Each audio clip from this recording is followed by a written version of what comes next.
আমার দাবি ন্যায্য দাবি আমার দাবি ন্যায্য দাবি সঞ্চালক পরিষদের মাননী অতি শীঘ্রে আদায় দিয়া মজুরি নিদিয়ালে এই আন্দোলন চলিছে চলিবই মজুরি নিদিয়ালে এই আন্দোলন চলিছে চলিবই অসম ৰাজ্যিক অংগনবাদী কৰ্মী সহায়িকাই মাননী বৃদ্ধিৰ প্ৰস্তাৱ গৃহীত কৰি চৰকাৰীভাৱে ঘোষণা কৰাৰ দাবী লৈ যোৱা 26 তাৰিখৰ পৰা আমি ইয়াত অসহযোগ আন্দোলন চলাই আছো। আজি 21 দিন অতিক্ৰম হ'ল। এই 21 দিনতো চৰকাৰৰ তৰফৰ পৰা কোনো সঁহাৰি জনোৱা নাই। আমি জানো যোৱাকালি অধিসূচনা জাৰি হৈছে লোকসভা নিৰ্বাচনত। এই সময়ছোৱাত আমি এই সচলৰ পৰা 21 দিনীয়া কাৰ্যসূচী আমাৰ এই অসহযোগ আন্দোলনৰ কাৰ্যসূচী আমি স্থগিত ৰখা হৈছে। আমি জানো অহা জুন মাহৰ 4 তাৰিখে এই লোকসভা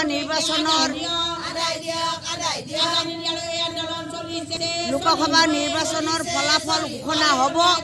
গতিকে আমি তেতিয়ালৈকে আমাৰ এই অসহযোগ আন্দোলনৰ কাৰ্যসূচী স্থগিত ৰাখি অসহযোগ আন্দোলন কিন্তু আমি চলাই যাম। গতিকে আমি আশা কৰিছোঁ 1 সপ্তাহৰ ভিতৰত অহা জুন মাহৰ 4 তাৰিখে যি ফলাফল ওলাব তাৰ পিছত 1 সপ্তাহৰ ভিতৰত যদি উত্তৰ নিদিয়ে এই মাননী বৃদ্ধিৰ প্ৰস্তাৱৰ তেনেহ'লে আমি কিন্তু এই অসহযোগ আন্দোলন চলি থকা অৱস্থাতে আমি দিছপুৰ চলো কাৰ্যসূচী যোৱাৰ কাৰণে আমি প্ৰস্তুত হৈ থাকিম। গতিকে চৰকাৰক আমি অনুৰোধ জনাইছোঁ আমি এই চৰকাৰীভাৱে এই মাননী বৃদ্ধিৰ প্ৰস্তাৱটো ঘোষণা কৰি এই তৃণমূল পৰ্যায়ত চলি থকা অংগনবাদী কৰ্মী সহায়িকাক যাতে এই সামান্যতম মাননী চৰকাৰীভাৱে ঘোষণা কৰিব বুলি আশা কৰিছোঁ। আমার দাবি ন্যায্য দাবি আমার দাবি ন্যায্য দাবি সঞ্চালক পরিষদের মাননী অতি শীঘ্রে আদায় দিয়া মজুরি নিদিয়ালে এই আন্দোলন চলিছে চলিবই মজুরি নিদিয়ালে এই আন্দোলন চলিছে চলিবই অসম ৰাজ্যিক অংগনবাদী কৰ্মী সহায়িকাই মাননী বৃদ্ধিৰ প্ৰস্তাৱ গৃহীত কৰি চৰকাৰীভাৱে ঘোষণা কৰাৰ দাবী লৈ যোৱা 26 তাৰিখৰ পৰা আমি ইয়াত অসহযোগ আন্দোলন চলাই আছো। আজি 21 দিন অতিক্ৰম হ'ল। এই 21 দিনতো চৰকাৰৰ তৰফৰ পৰা কোনো সঁহাৰি জনোৱা নাই।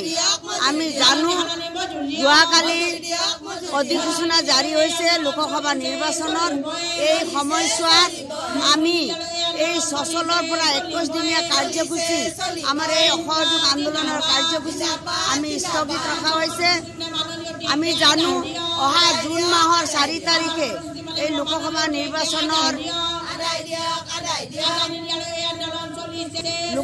নিৰ্বাচনৰ ফলাফল ঘোষণা হ'ব। গতিকে আমি তেতিয়ালৈকে আমাৰ এই অসহযোগ আন্দোলনৰ কাৰ্যসূচী স্থগিত ৰাখি অসহযোগ আন্দোলন কিন্তু আমি চলাই যাম।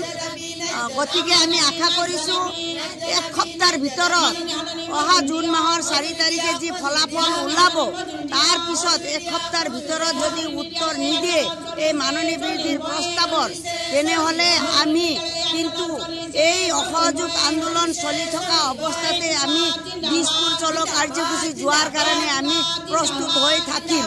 গতিকে চৰকাৰক আমি অনুৰোধ জনাইছোঁ আমি এই চৰকাৰীভাৱে এই মাননী বৃদ্ধিৰ প্ৰস্তাৱটো ঘোষণা কৰি এই তৃণমূল পৰ্যায়ত চলি থকা অংগনবাদী কৰ্মী সহায়িকাক যাতে এই সামান্যতম মাননী চৰকাৰীভাৱে ঘোষণা কৰিব বুলি আশা কৰিছোঁ। ধন্যবাদ।